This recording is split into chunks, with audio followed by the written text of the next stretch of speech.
West Ham are massive. And I mean like huge. Like, you know, when they were winning, I was like, wow, how big are they gonna get? But like, when they drew, I was still like, yeah, you're pretty big. That's good, right?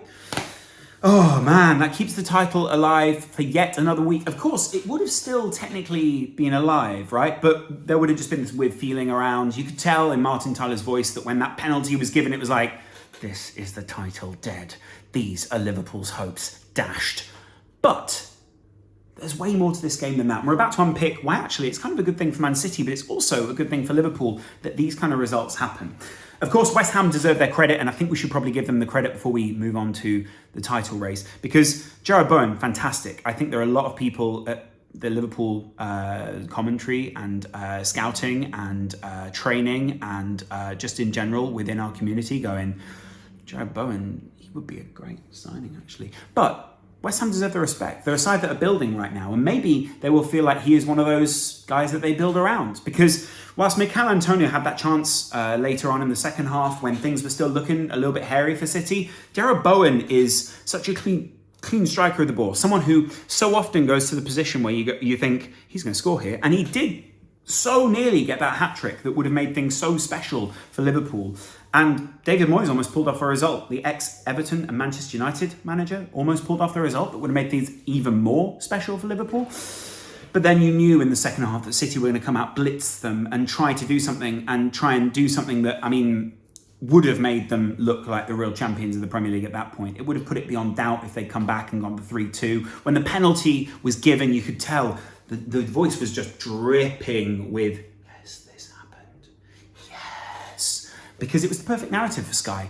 Plucky West Ham in the first half. City weren't quite on their game, but they switched things back. And then, oh my goodness, what happens after that? They go and they get the win. It's this incredible narrative. Riyad Mahrez scores the incredible what? No. He missed the penalty. That wasn't in the script, was it? I didn't think that was meant to happen. West Ham were meant to mess things up here. You know, we saw David Moyes. That's the narrative around him. No. Jarrod Bowen, Mikel Antonio, they almost made their own opportunities. By the way, Mark Noble, what a career, what a guy, deserves all the tributes. If you'd have brought a guy on in this game where you go, you know what, we need a result here against Man City, and anyone else was that age, apart from James Milner, you basically go, yeah, why are you doing that there? That's kind of mad. But Mark Noble is this talismanic type, Totti-esque sort of figure for West Ham, and he deserves all the respect. Just from embracing Pep post-game, you saw the respect from Pep, and you saw the respect from the West Ham fans in the London Stadium. It's really incredible to think of the careers, and how far and how long his career spans as well, what he's done, how important he's been to that side, and what he means to this set of fans. It's incredible. So Mark, you deserve this. You deserve all the plaudits. I hope there are some papers that are writing huge tributes to you, because that last day of the season, and that last game there's something special about that. And the result, equally, he's helped shape that culture at the club that has then gone on and gotten that. And today I did feel actually that City, they played really well in the sense that when they did get fouled, when they did get thrown off the ball, when things were tricky for them, they did well to continue. And the referee did give them, I felt, a couple of the rubs of the green, but it didn't change the game to the degree where I thought, you know what, yeah, like, you've been cheated out of something here. They got a penalty. They got an own goal, which Soufal would have been absolutely gutted about in the first place. And then outside of that, they completely dominated possession. So don't let anyone, by the way, tell you that possession and this dominance of the game, as people put it, are so key that, you know, like, it's undeniable morally they won the game. Pep has a lot of this kind of propaganda of like, well, we played very intensely and we controlled things and all these kind of things were happening. No, like, you know, the scoreline is the thing that matters, and that's what Liverpool fans were told around the Spurs thing. Like, this team at times they looked a bit out of invention. They dominated things, they were getting into all the right positions in the same way as Liverpool and all of their players were, but they never quite got the execution right. And whilst I loved what Jack Grealish did, I think Jack Grealish, you know, obviously has got a huge part to play in this title run-in, and we will almost hate to see him play off the likes of Haaland, because it'll be him, Sterling, Foden. There's so many different people who will love playing just off Haaland. Didn't quite work. I mean, he got the goal, and Jack Grealish is, you would expect that, he's a £100 million winger. Like, hello, we need some goals off you. But there is still the frustration, I think, at that club that they don't get the recognition that they maybe feel like they deserve. And you know what? There is something about what Pep Guardiola says which has an element of facts. And I would love it if we beat them. that then when they go to a stadium where people don't particularly like them, who do want their side to win, who do have something for themselves still to battle for in the Europa Conference League, who feel overlooked, who feel like they do deserve to run with these top teams, who do feel like they can have influence on the title race because it felt like a foregone conclusion, well, then things start to turn a little bit, because Pep has had his paranoid moment where everyone in England wants Liverpool to win it. Well, you know what? There are some really old title races here and some really old narratives that go deeper than what you know, Pep. West Ham don't particularly like Liverpool. I've been to West Ham Stadium and heard people talking about dirty northern Scousers. Like, there is hate between Liverpool and London because they feel so left behind. There is hate between West Ham fans and Liverpool fans because Liverpool fans boo the national anthem. And the same will happen, by the way, against Southampton, two coastal sides who see themselves very differently. There is a bit of military history around that Southampton area, and Liverpool, well, we see ourselves as a bit of a republic. And I say we, I have family in Liverpool. I was born in Liverpool. I have a father who grew up in Liverpool and lived a lot of his life in Liverpool. I was brought up with all these Liverpool trappings, but I didn't live the Liverpool life that a lot of Liverpool fans probably do. I never lived in the places that a lot of Liverpool fans live in. I don't live in the city on a weekly basis, so I can't claim to soak it up in the same way. Doesn't mean I don't still love this side. Doesn't mean I haven't still followed Liverpool my whole life, and it doesn't mean that I haven't had the angst that a lot of other people have. Not to the same degree. I'm not claiming that I am this authentic Scouser, but when Riyad Mahrez missed that, my wife understood what that meant. My son cheered. I don't think he knew why, but he still cheered. And there is something about this title race which isn't over. Now, Liverpool still have to do their job. And obviously, you know, Liverpool called them Liverpool B. They've frustrated them for years. Southampton also felt like that kind of team who are punching up in the Premier League. They'll feel like they've got their West Ham narrative to go still. They hate Liverpool. So they will want to land one on us, or two or three, and make it them that take Liverpool out of the title race. Because if Liverpool don't get the win against Southampton, there's still that point that Man City came back with. It feels like a loss. Pep Guardiola doesn't despair like anyone else, by the way, because it's either you go, oh God, like it's the end of the world. We're losing. We'll never do this. It's unbelievable. What are we meant to do now? Oh God, we've lost the league. Like when he missed that penalty, you cut to that shot of. Or he's like, I'm fine. I'm absolutely brilliant. Yeah, I'm happy. I'm happy, if anything, that we drew the game. It makes it interesting. So I'm happy. It's weird because obviously this is a guy who's somewhat of a performer. He's quite performative in himself. He knows that the cameras are on him. He knows that people are watching him. He can't help sometimes but live in the moment. But then there's also, you realise, with him living in the moment, that sets an example to everyone else within that Man City team. But not only that, when he's not living in the moment, he goes, I'm happy. Showing an element of self-control and an element of you as the press or you as the public don't deserve how we feel. I feel a certain way and I'm not going to talk about it right now. That kind of galvanises the players, makes them feel like, oh, we've got someone here who is hiding how he really feels so we can continue to do our job. It's a big difference. And I said it, both teams will drop points, but I didn't think at any point that West Ham would be 2-0 up against Man City. West Ham fans would have bitten your hand off at half-time for that game to finish like that, and Man City fans would have bitten your hand off at half-time for the game to finish 2-2. Of course, this is still a Liverpool weekend now.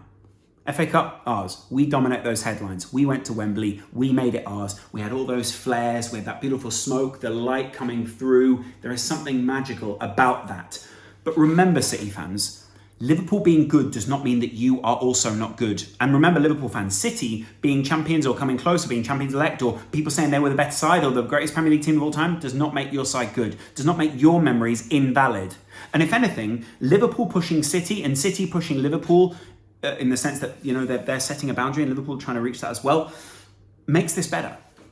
There is a narrative there that when you look back, you'll go, you know what, that was a great title race.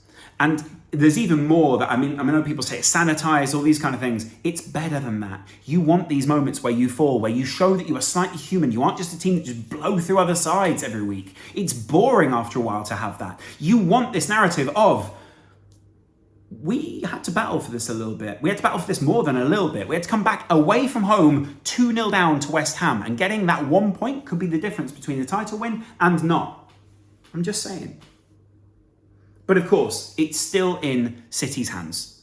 But those hands, those oily hands, are still going to be slapped away by Steven Gerrard. Possibly. We don't know. West Ham are a very strong side, much stronger than Aston Villa right now. that Stevie G will want a say in this title race. A guy who never won the Premier League with Liverpool. A guy who would love to have a part in this. A guy who probably doesn't like hearing that much from City fans, and probably as a Scouser, whether people want to claim he's a blue or whatever, doesn't enjoy hearing from Manx, basically. It's a low likelihood, I'll give you that. But there is still that same feeling around it all, that something special is happening. That we've got a foot still in the title race, or 2 feet, we're still sprinting alongside them. That we are trying to pull that away. And that Liverpool have 2 games, one against Wolves, who still want to work their way up the table, and one, I don't know actually if they can, should I just, Premier League table. What can Wolves still get? Wolves, my friends, are no longer in that, so they will not be battling in the same way, but they still want to finish as high as possible, which is, they are as high as possible, but you still get points-wise and goal-wise, you still want to get that. By the way, Wolves, those losses, they took you out of it, didn't they? Because it's not like West Ham have been particularly consistent in this time. They sacrificed a lot for that Europa League final. But West Ham are in that position. There they are. Fantastic. By the way, Leicester, not making it either. So, it's gone well. Anyway, the point is that Liverpool have still got 2 really difficult sides to play. Sides who will feel spurned. Where are Southampton in the table? 15th on 40 points, though, more than safe. They'll want to land those punches on Liverpool at this point, though, won't they? And Southampton hate Liverpool. It's just true. I just know it from Twitter. And that's always true.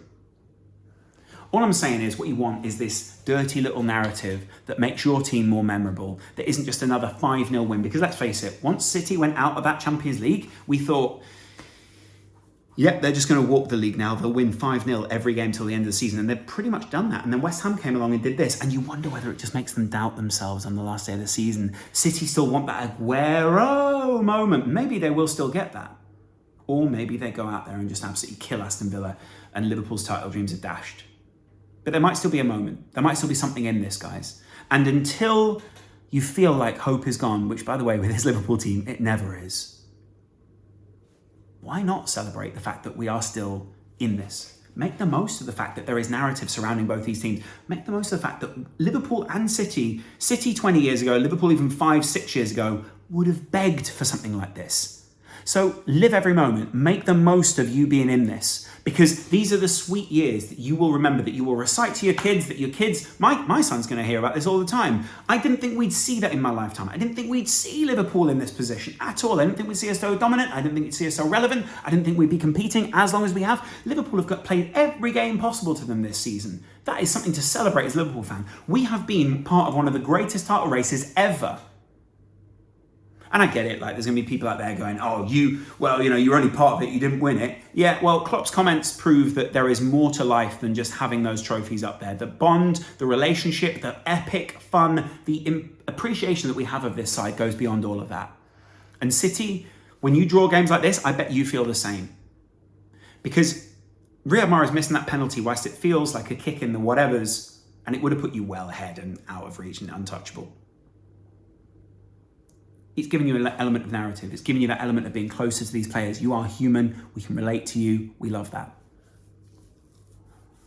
But yeah, it's still on. Liverpool have to go away on Tuesday night and get a result against a Southampton team that hate them. But let's see. I'm enjoying it. I'm just saying, enjoy this. This, you don't need to take away from anyone else. And I get it. There's plenty of banter out there and I love it. I'm very bad at taking it, but I'm also very good at, I'm not good at giving it either. People hate me for that. And actually, I kind of regret it because public's meant when I've had a fall from grace at different points, different people have wanted to put the boot in. And frankly, it sort of screwed me up a little bit emotionally. Anyway, in the long run, this is great fun. I'll see you guys in a little while. I might do the Everton game later just because Frank Lampard, he might keep him up. Who knows? Anyway, love you guys. See you in a little bit. Enjoy it. Just for a second, just soak it in with me.